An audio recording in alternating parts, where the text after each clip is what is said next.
What's up, everybody? Here we are, back again. Drake's Takes, episode 6. And let's just get right into it. That's all it's all about. You know why we're here. It's in the title. And I'm just ready to kind of chill out for the day. Since I'm getting back into writing and everything, I think that Drake's Takes is going to end up being just breakdowns and whatnot, because I can put most of the other stuff into articles, if I'm writing again. And, that's fun. That's always fun. We'll see. We'll see what happens. Either way, the updated format, we will get to that. I know. I kind of teased it. What was it? That was last week? Or, yeah, that was last week. I haven't done that many of these yet. Anyways, yeah, stay tuned for that when that comes, which I don't have a specific time, but we'll get there. So, UFC Vancouver. Next stop, Canada. Back to Canada, which 240 was the last Canada event, wasn't it? So, yeah, here we are in Vancouver, which I was just in briefly, just the airport. But yeah, just had to point that out, because you've been there. Yeah. All right, let's get to the goods. Hubbard, Pribble taking Hubbard there. McDonald Smolka, fun fight. Lewis Smolka's always in fun fights. Chaz Skelly, Jordan Griffin. Can't go wrong. Chaz Skelly's hilarious and just a fun fighter. Very awkward body, that man. And I think he'll admit that too, so it's not being offensive. But Chaz Skelly always brings it. Fun fighter to watch. Hunter Azur and Brad Katona. Taking Katona, a tough winner. Azur making his debut, I believe. You know what? Let's test out. We had some technical difficulties last couple episodes. Let's test this out, though. See, make sure that this is his UFC debut, because I can look at that. Yeah. Okay, Contender Series. Yeah, all right. Thought so. I'm not completely wrong about everything. Miles Johns, Cole Smith. Another solid matchup. Heavyweights, Tabora and Sakai. I guess we could start here. Augusto Sakai, Bellator veteran. Yes, Bellator veteran. Had a majority of fights there. It was pretty solid. He is a pretty solid fighter. As you can see, his record isn't too bad at all. Only lost to Czech Congo by split decision. That was an absolutely awful fight. I remember that one. Very boring, like a lot of Congo's fights on his, I guess, still his current run. I mean, he didn't technically lose to Bader in his last fight this past Saturday. And, Sakai is on this 4-fight winning streak. And, just won a controversial decision, I guess, to Andrei Arlovsky. Another not very great fight. I don't know. Sakai, he just kind of seems like middle of the pack guy. Middle of the pack guy to me.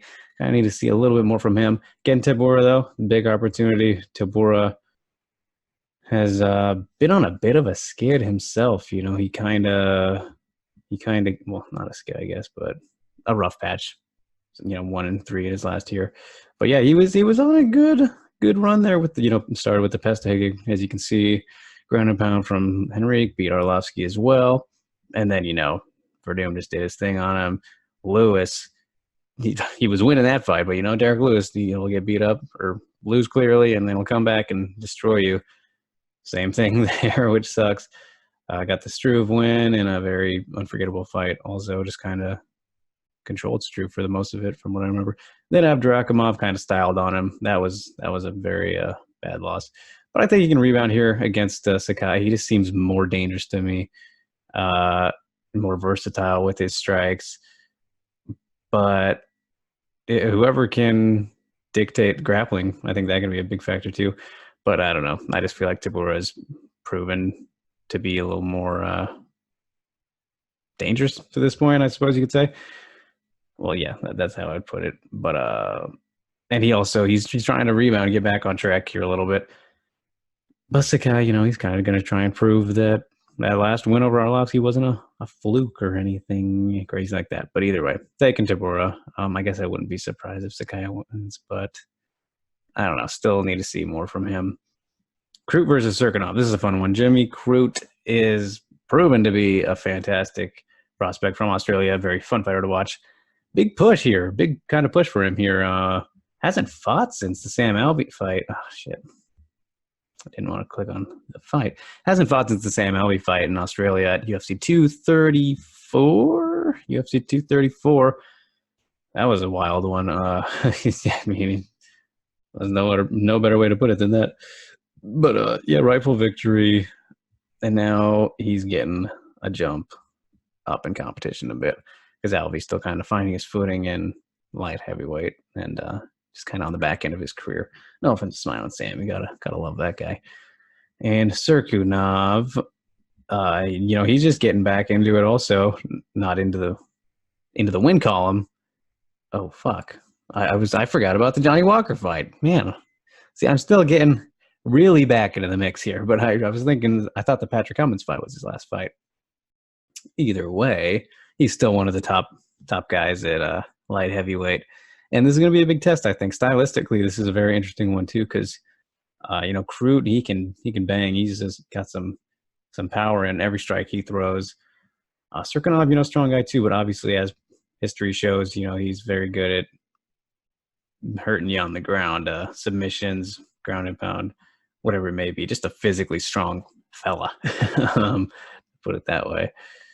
And when he does lose, though, it has been by knockout. So it's kind of, I don't want to say striker versus grappler because he does have some striking.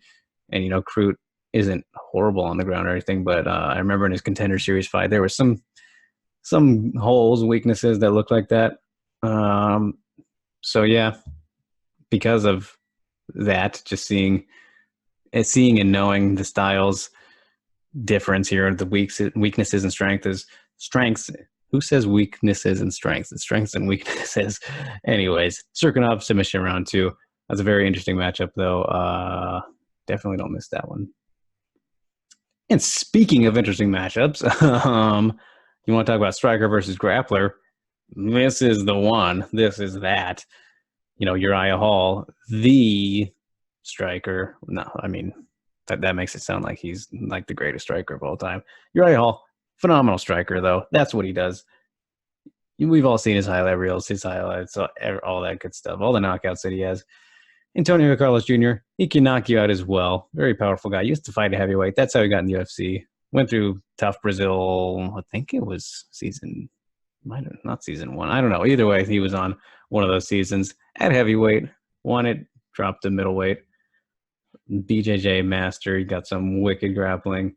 But Ian Heinisch, put the kibosh, if that's the right word to use, put a stop to him in his last fight. That was a fun one, though. I thought it was fairly close, even though Heinisch definitely did win, but it was just kind of like a surprise. Shoeface got a little surprised by that. I think that might have been short notice too, because you see Theodoro bouts here kind of falling through all over the place. And then that Brunson one never happened. So just kind of shitty string of events there for Shoeface. But yeah, snapped his very nice winning streak here of just fucking rear naked chokes all over the place. And yeah, now he gets himself another striker. So this is pretty much a cut and dry fight. He gets it down, he's going to win. Even though Uriah Hall has really seemed to improve his grappling defense, especially like from the bottom when he's on bottom. And I mean, speaking of that highlight reel, we've seen him knock people out from the bottom in guard, which is insane. I don't think he'll ever be able to pull that off again, but crazier things have happened. So it's either he keeps it on the feet and gets a knockout, or just kind of outpoints him to a decision, which I could see, but he's pretty good at finishing people. He's one of those kind of guys. And so I think the first round will kind of look like that'd be pretty even.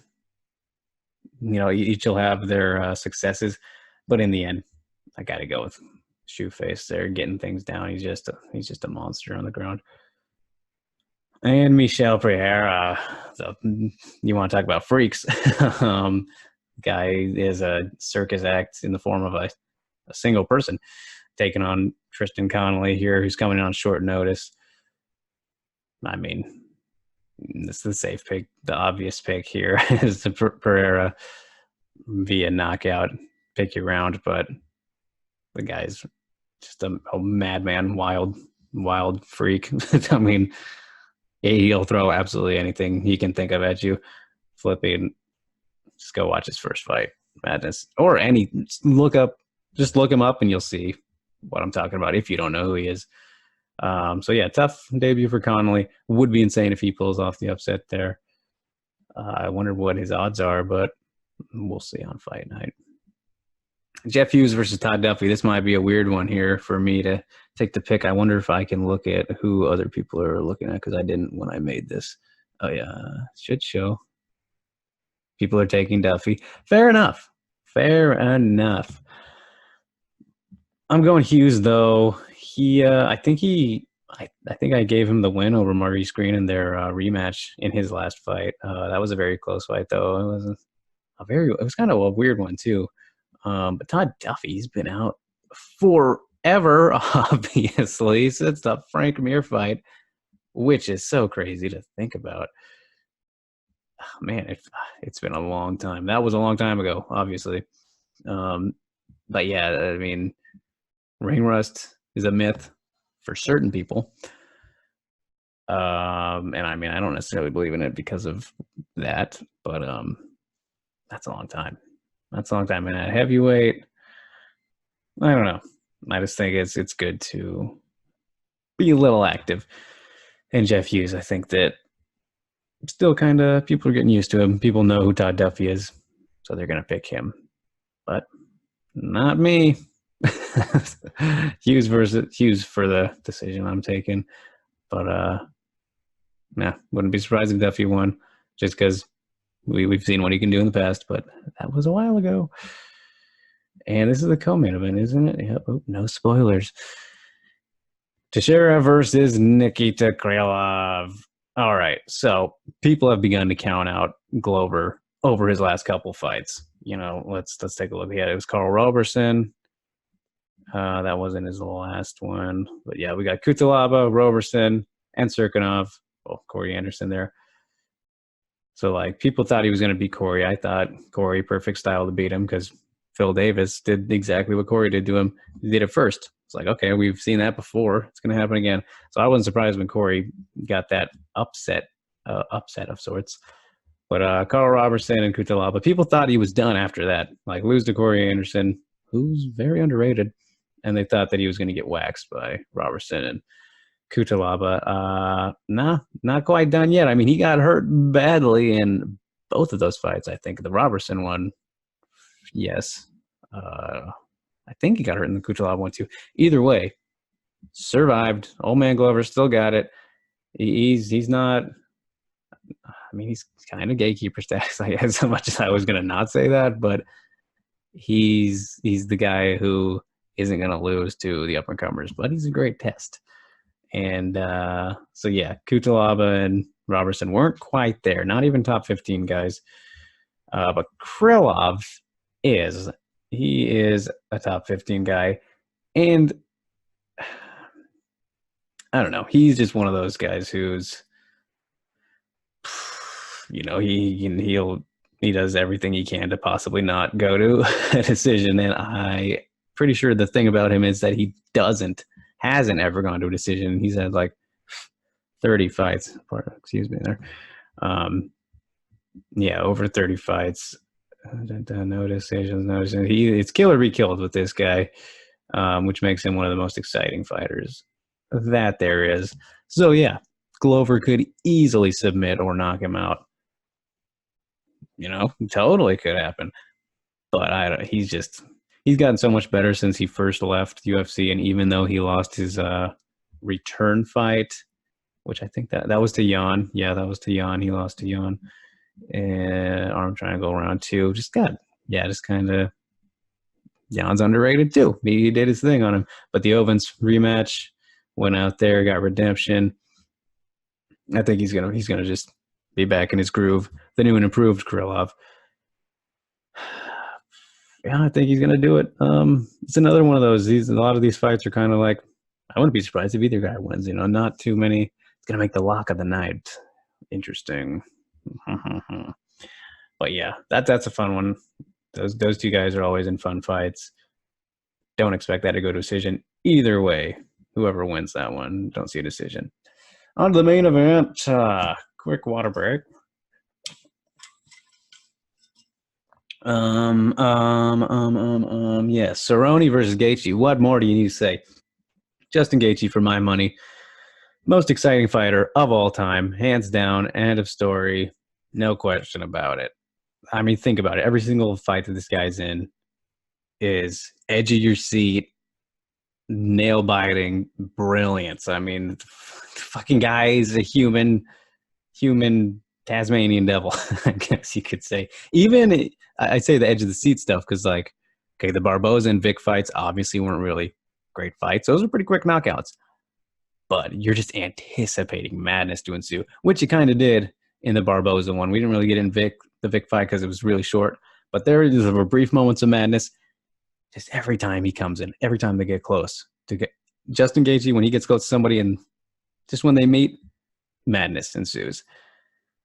So, I mean, he's the best. You cannot miss a Justin Gaethje fight. I make sure that I've never missed one. Go back to any fight of his World Series; they were all the same. So when people say like, "What, have you never heard of Vanderlei or anybody like that?" I've seen Vanderlei in boring fights. All right, Justin Gaethje doesn't happen. He's never going to be in a boring one. Even his losses that he has. I mean, fuck, dude, insane. And Cowboy Cerrone very rarely is in a boring fight as well, especially lately. Um, yeah, just you can't. This is one of those can't miss fights for either of these guys. But yeah, Justin Gaethje, just that pressure he puts on. He's so durable. Even in his losses, which were knockout losses to Eddie Alvarez and Dustin Poirier, no shame in those. He didn't even get completely out. He was still trying to fight, but I don't know. I just feel like Cerrone, his style isn't going to work well. He's not going to be able to land as clean of shots and combinations as he wants with someone like Gaethje who just comes forward nonstop, applying their game plan with it, which is that pressure and just relentless flurry of punches and pressure. I mean, he's pretty much a zombie. He's one of those guys you're gonna have to really take him out. And Cerrone isn't like a power striker. I mean, he obviously has knockouts and all that, but usually it's over the course of the fight where he's pouring on damage, kind of setting up the combos, like I was saying. Of course, he's got like the first one that comes to mind is the Gallard one where he ended up catching Melvin with a head kick. Justin Gaethje, though, he's always covering up when he's coming forward, and like he knows the strikes are coming, he's covering up. Can't see him getting hit with a head kick, which to me seems like the only way he'd get knocked out. I think if Gaethje's going to lose, it would be from getting submitted somehow. But I don't know if Donald will be able to take him down. But his wrestling is incredibly underrated. I've always been someone who says that he's got very underrated wrestling. He ended up taking down Rick Story. I think Cote even just like on his initial welterweight run, he was doing some crazy things like grappling wise. Even Cowboy Oliveira, who's huge, but Justin Gaethje, the very secret hidden wrestling chops that are otherworldly. So maybe we'll get to see him if Cowboy attempts to take down. I wouldn't be surprised if he gets one just because he's got that sneaky wrestling Cowboy does. But I don't know if he'll get to an advantageous position where he can lock something up because Gaethje is good from what we've seen. And he just has the background that we know of. So it's like, even if you haven't seen any of his fights where there are those brief grappling exchanges, because they have been very brief, he's safe and sound. So with that in mind, I think that he's probably going to overwhelm Cowboy pretty early on. Cowboy will find some offense. He usually does. It's just how it goes. He's gonna find some, even though he's not the quickest of starter. That's kind of been a thing throughout his career. He's gotten better at it as of late. Gotten better at starting faster as of late. but Gaethje's go, go, go, go, go, go the whole time. So you can't have any lapses. So Cerrone's going to need to survive, and then the later this fight goes, he's going to be able to. Then he might be able to win, because in Justin Gaethje's very last World Series of Fighting fight, he was losing that fight pretty clearly. But then he got saved by the I think it was a cut on Firmino. Let me see, because I know it was Luis Firmino, Dr. Stoppage. So he still caused that. It was a fair win. He did fire back and beat up Firmino, but Firmino was really putting it on him, if you think about it, and he was getting tired. Like, that fight was probably the most gassed I've ever seen him. If you go back and watch that one. Oh, and plus the leg kicks. I didn't even think about that. The guy's he's got all the weapons, really. He's a freak. So I think that'll be fun seeing them trade leg kicks. I bet that'll happen. The fuck you kicks. But I don't know. I just think Cowboy's going to get overwhelmed here, which is sad, because everyone loves Cowboy. It's hard not to. I think he'll make it fun in that first round. We'll see some madness, but that'll be too much for him in the second. He needs to make it last, though. Otherwise, make it last, and then he can finish him. Maybe see something like the Firmino fight, which was not going well for Gaethje. But in the end, take in the highlight, most appropriate nickname of all time. Okay, so let's look for lock of the night now, which is kind of a tough one. No, it's not. What am I talking about? Oh, I should also mention, see Andrew Sanchez versus, I don't remember who his opponent was. My memory's just gotten so bad this last year and a half. Either way, Andrew Sanchez's fight has been canceled. Somebody was ill. I didn't even look at who it was, but either way, somebody's sick. Fight's not happening. Sucks. I like Andrew Sanchez. Lock of the night, I think, is kind of gotta be Pereira, especially with the last second replacement of sorts. And then sleeper pick for fight of the night. Obviously the fight of the night is gonna be the main event, unless it's a quick one. So sleeper pick could be any of the ones before that. And I'm gonna take, I was literally looking at Crute versus Serkinov there, obviously. But I'm gonna take, I think Carlos Jr. versus Hall is gonna be wild. Actually, I think that Shoeface might get injured. Not injured. He might get hurt from some strikes early on, survive, get a submission. It'll be one of those kind of crazy, scrambly back and forth all over the place fights for as long as it lasts. But in the end, Shoeface is going to catch him in a submission. So that's my sleeper pick for fight. Sleeper pick for fight. Yeah, that's right. And then lock, gotta take Pereira. Well, they're right back to back. How about that? We'll see what happens. So that is UFC Vancouver, everybody. I don't know. I don't even know the calendar after this, but whatever. I'll see you when I see you there. Thanks so much for tuning in. Hope you enjoy these breakdowns, everybody. Feel free to follow me on the Twitter sphere at Dre Kriggs. Follow me on Instagram there at that as well. You can read all my stuff, all my recent stuff on the Body Lock and the Scrap. I have some very exciting projects in the works right now. I won't say anything more than that. You might know about some of them if you follow me, though. So stay tuned for that good stuff, because it's coming. It is coming, everybody. All right. Until next time, take it easy, everybody.